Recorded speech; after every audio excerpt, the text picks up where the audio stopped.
They call it a game, but we know better. Football Manager is not game reactions. You don't press a button to pass, you don't press a button to shoot. It is a game of decisions. Every time you hit the spacebar, you're simulating a complex living ecosystem. A butterfly flaps its wing in the transfer market in Brazil. 3 years later, your club in England goes bankrupt. Most players play whack-a-mole. They react to problems. They buy a player because they need a striker. They change tactics because they lost one game. They are passengers in their own save. But the elite managers, the one who take a non-league team to the Champions League, they don't react. They build. They are architects. Over in today's video, I'm going to break down the philosophy of the perfect save. We're going to move beyond the basics and beyond the 5 pillars of building a dynasty: the economy, the identity, the network, the psychology, and the evolution. This is your masterclass. Pillar 1, the economy. The first pillar is the most boring and the most critical, the economy. Most new managers look at the transfer budget. They see 50 million in the bank and think they're rich. But a transfer budget is a vanity metric. It's a one-time payment. The real heartbeat of your club is the wage budget. If you spend 50 million on a player, that money is gone. But it's cute. If you give a player £200,000 a week, that is a liability that hangs around your neck for 5 years. The architect understands wage structure.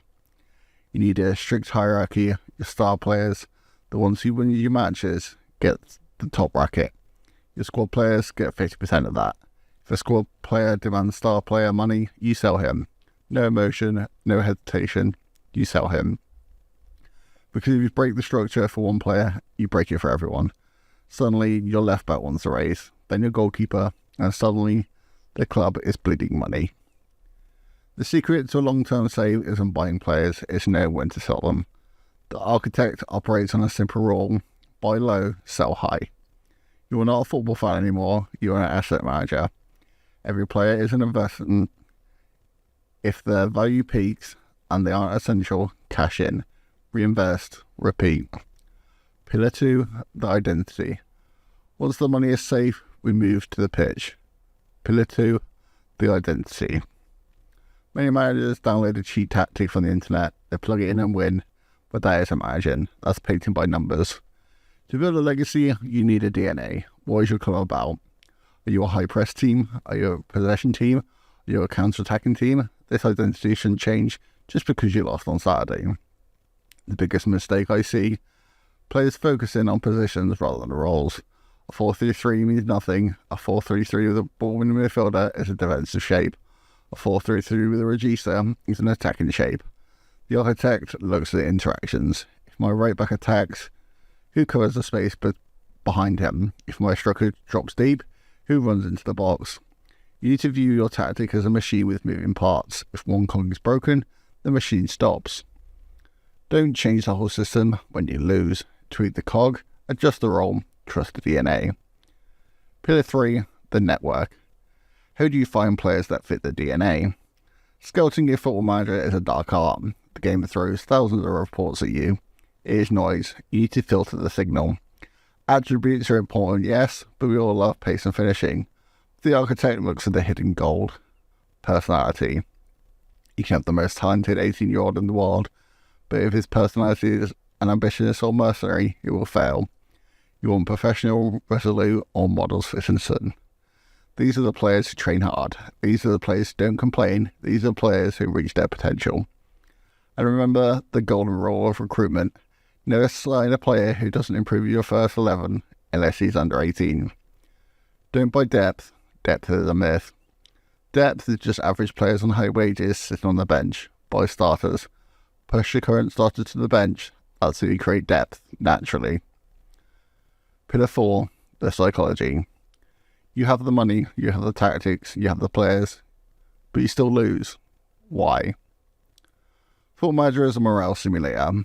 A green arrow of morale is worth +2 on every attribute. A happy average team will be an unhappy world-class team. Talk to your players. It sounds tedious, but it matters. Praise their training. Praise their last game. Warn them when they play badly. But be careful with the team meeting. That button is a roll of the dice. Use it only in emergencies. Look at your social groups. If you tell the team leader you're underselling a player, you're dropping a bomb in the dressing room, you're upsetting his friends. The architect manages people, not just stats. Sometimes keeping an old declining captain for one more year is worth it, just to keep the peace. And finally, Pillar 5, the evolution. The game learns if you play the same way for 3 years, the AI will figure you out. They will sit deep, they will mark your playmaker. The architect knows when to tear it down and start again. Maybe you need to transition from a counter-attacking underdog to a possession-dominant favourite. Maybe you need to sell your legend because his legs have gone and bring in the 19-year-old wonder kid. That is the hardest part. The ruthlessness. Nostalgia is the enemy of progress. You have to be willing to kill your darling to keep the dynasty alive. Building a club isn't about the 90 minutes on the pitch. It's about the wage structure you set in July. It's about the scout you hide in August. It's about the team talk you gave in December. It's a puzzle with a million pieces. And when it clicks, economy is hailing. The tactic is singing and the trophy is in your hands. There is no better feeling in gaming.